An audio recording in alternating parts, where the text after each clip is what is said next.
भक्ति का विचार करना चाहिए। जिस कार्य करने से आपकी भक्ति में बट्टा लग जाए, जो कार्य करने से आपकी भक्ति जाने लगे, वो कार्य नहीं करना चाहिए। ये कौन सिखा रहा है? ये शिव पुराण सिखा रही है।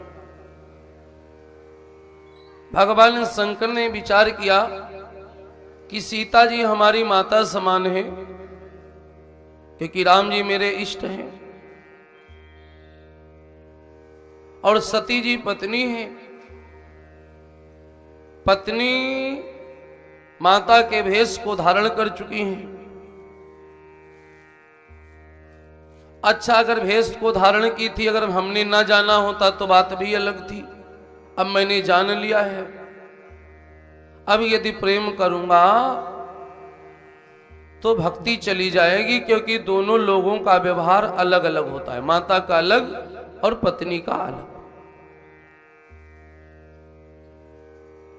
और अगर मेरी भक्ति चली गई तो बचेगा क्या? दो चीजें जीवन में अगर चली गई तो कुछ नहीं बचता है।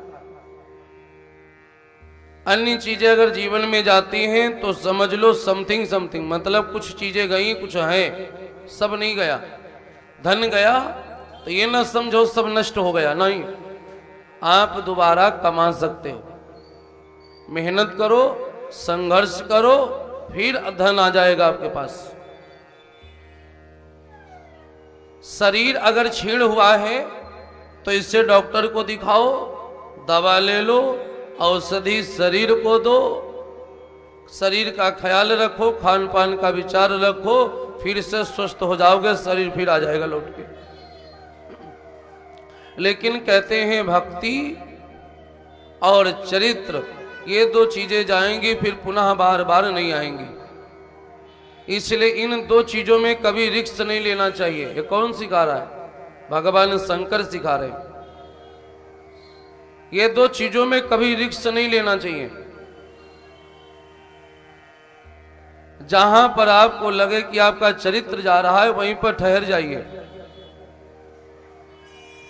भक्त प्रहलाद को हिरण्यकश्यप कितना कोशिश किया कि हम अपने मार्ग पे ले आवे।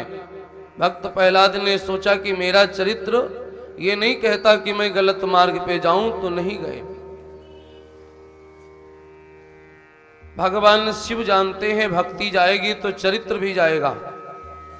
और एक बात और बता में मेरे भाई बहनों, जहां पर कुछ समझ में ना आवे वहां मौन हो जाओ। भगवान शंकर क्या किए हैं? शंकर सहज और स्वरूप सम्हारा, और लगी समाधि अखंड पारा। मौन हो गए, भगवान का भजन करने लगे।